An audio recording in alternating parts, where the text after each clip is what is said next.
solution to a negative self-image would to kind of be a detachment of self-image, or to remove your self-image, like remembering that I'm just a finite being in an infinite universe, and just let go of this image that I've constructed in my head. I think that would really help.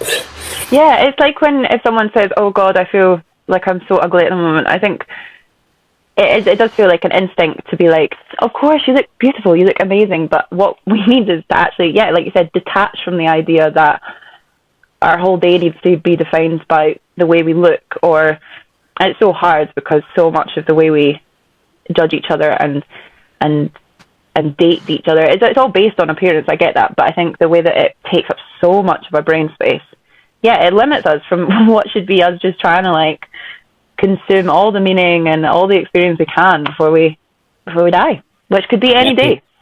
It's tough, especially for girls as well.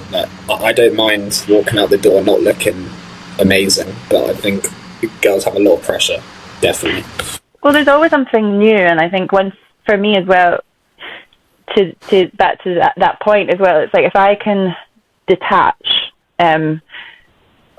see that these systems that are trying to get me to have Botox, lip filler, take what's the drug that people are taking to lose weight? Yep.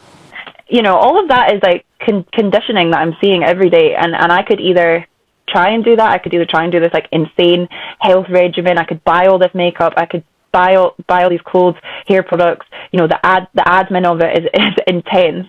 Or I could try and be like, detach myself and be like, that is something that is used to take all my money and control me into submission, and I can play that game, and it will be endless and finite, and I'll never be satisfied.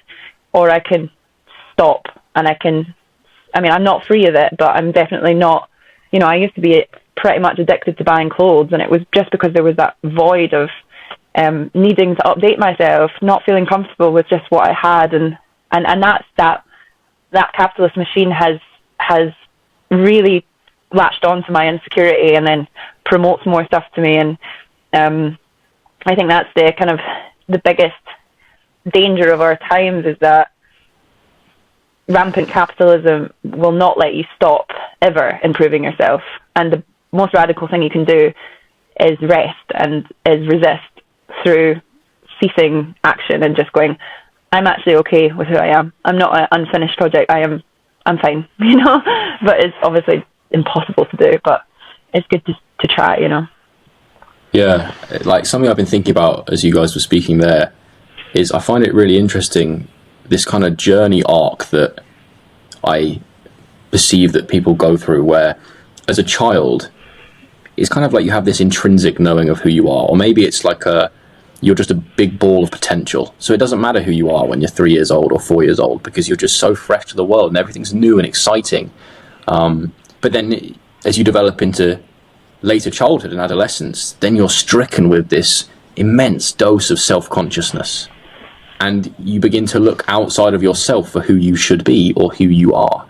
You pick up things that resonate with you and things that don't. You see trends that you desire to be a part of and you follow them. You have social groups that you feel this deep desire to be accepted by, whether that's at school or in your family or your parents' approval or whatever. It's like we become this Frankenstein monster amalgamation of ideas that we've seen outside of ourselves that we think would be good to be. And then we come to a point where we realize that that's not bringing us joy. Like you said, it's this constant cycle that doesn't end, and it's fundamentally inauthentic. And then you enter into a new chapter of trying to figure out who's actually there underneath all those like lines of paint that you've painted on from things outside of yourself. Like, what's the core that all these sections of the Frankenstein's monster that have been added on? Who are you when you were a child? Like, what's that essence? What's that spirit that is truly you? And when I've had conversations with my elders, people in their 60s, 70s, 80s about, when they began accepting themselves in life, or what brings them joy in life, and why they're just so happy with what we as younger people would consider like mundane or unexciting lives. And it's because they say, well, I kind of know who I am now and what I want. And I see this arc then, I kind of create that into a narrative of like, you're a child and you're your pure essence, and then through your youth, you kind of pick up all these images and ideas that are outside of you and paint them over yourself. And then there's this switch whenever that moment happens, however old you are, where you then begin to peel back layers again, and you remember who you were when you were a kid. And there's something so beautiful in that, I think. Yeah. It's like the years of unlearning. I don't know how old you guys are, but I'm 26, so I feel like I had the years of masking and putting on facades, and then I think when my prefrontal cortex developed to 25, that's when I started to be like, who am I at my core? And then also the things that I would have thought were cringe when I was like 22, I'm like, I fucking love those things. Like, that was the childhood wonder that you have. And when you start realizing that you can just like whatever you want, and it's one of the purest things to do, is like the little films, little YouTube videos, little games, like that is pure joy. Or and I look at my gran, and she's so happy to sit and embroider for hours without the radio on, without the TV on. She's just so happy to do that, and I'm like, I could never. But I think once you know yourself, you're like, life becomes so much more full.